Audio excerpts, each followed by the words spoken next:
We can change our stinking thinking, as one of our ministers, the minister from Fort Lauderdale, what is her name? Arlene Bump used to say, change your stinking thinking. It only takes one idea. So this is what the traveler, the new experience is about today.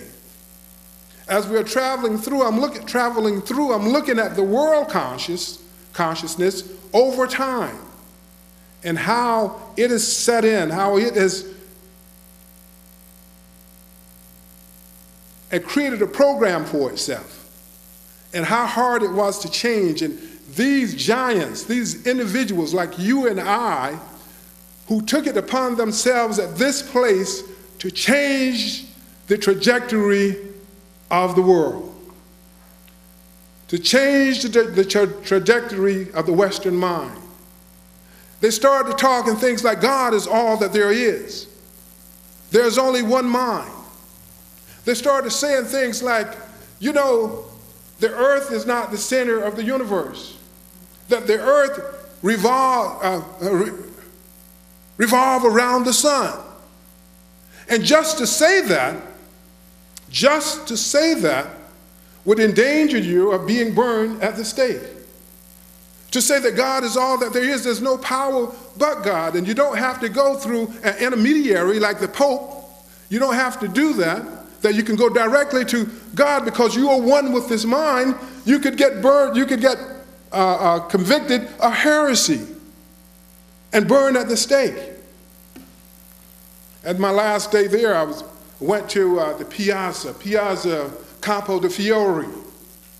It was at this place where Giordano Bruno, one of the forerunners of New Thought, was thinking these very thoughts back during that time.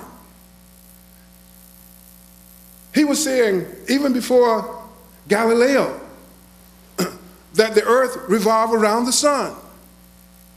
And he was talking about the oneness of God and our oneness with God and the power that we have, the power of our thoughts, the power of the individual thoughts, that it is done unto you as you believe. He was saying that if you believe this, the Christ, the Jesus, the Christ that is done unto you as you believe, then you don't need to go through the Pope. Well, the Pope didn't want to hear that. This was during the Inquisition. And he was burned in this piazza. So I went, and my last day in Rome, the evening in Rome, and sat with Giordano Bruno.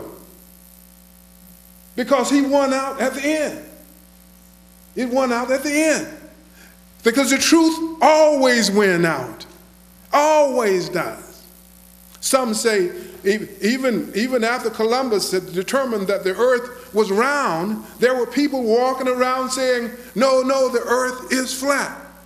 You know, there are people now saying that we've never gone to the moon. Said it was all done in Hollywood, out in Arizona someplace. That's true. There's a large group of people who think that.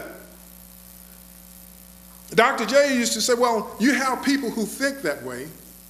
You have people who think that way, but you know, that doesn't really change.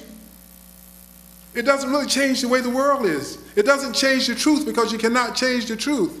What it does is it changes their view of the truth. It limits their mind. It limits their minds. They live in a limited view of the world. Okay, calm down a little bit, Lacy. Calm down. Because it was sort of excited walking those streets. Walking those streets. Ola and I was walking the streets. And, you know, it's beautiful. I'm telling her, oh, I know it just like it was yesterday. And we'll go to this place. We'll go to the Duomo, the beautiful church built by Brunelleschi with the big dome. And it's the first time they built a dome that big, you know, it's just magnificent. Big church, you know, green and white marble.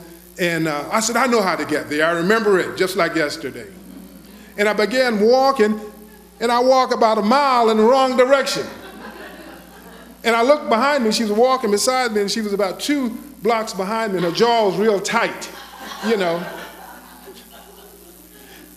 And after that, she began asking direction. I would look at the map, and she was asking directions. And I was, but So seeing all of that the greatness there, and just brought back to me the truth of who we are. The truth of who we are, that we can do great and wonderful things. All we have to do is know it. That in the 14th and 15th century, you had these group of people that got together in Florence and said, you can do it. Here's Galileo. We went to the museum, Galileo's museum. Beautiful, the work that he done, just instruments that he made. These guys are making the beginning instruments on how to look at the stars and the heavenly bodies, and they're seeing it, and they're making their scientific theories. And they're looking at this stuff, and they say, I don't care what the Pope's saying, I don't care what the power is saying. The facts speak that it's different. The earth is not the center of the universe. And I can see right now, somebody, you better watch out what you're saying there, Galileo. I'm not with you. If you go there, you're on your own on this one. I don't have your back. Yeah. And sure enough, they came down on Galileo. The last part of his life, he was under arrest. He was under house arrest because he wrote a treatise talking about this very thing. And he proved it. He just got into a place he just couldn't deny it. And I think a couple of years ago they pardoned, the church pardoned Galileo. Yeah. Because, you know what? That was the way they were thinking. It wasn't bad or good. I don't make it bad or good. But that's what limited thinking does. And that's what this teaching opens us up. Dr. Holmes had this about limited thinking. On page 384 of the textbook. Let me find it here.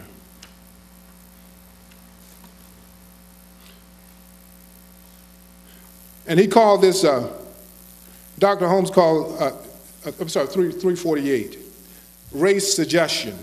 And I want to read the whole paragraph, so bear with me for a second.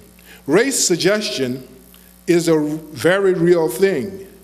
And each individual carries around with him and has written into his mentality many impressions, which he never consciously thought of or experienced. When we realize that the individual's subjectivity is his use of the one subjective mind, we shall see that a subjective unity is maintained between all people, and that individual mentalities who are in sympathetic vibration with each other more or less mingle and receive suggestions from each other. This is the meaning of mental influence, which is indeed a very real thing. Then it goes on to say, just as each person, place, or thing has a subjective atmosphere or remembrance, so each town, city, or nation has its individual atmosphere. The combined thought of those who inhabit a nation creates a national consciousness, which we speak of as the psychology of that people. Everything which has ever happened on this planet has left its imprint on the walls of time. And could we walk down their corridors and read the writing, we should be reading the race history. There is a tendency on the part of all of us to reproduce the accumulated subjective experience of the human race. We have all of this. There's a tendency to just relive each and every day and not change. But not with us, not with new thoughters, because we know that we can change every moment. Every moment we can change. But if you're not vigilant, if you're not disciplined,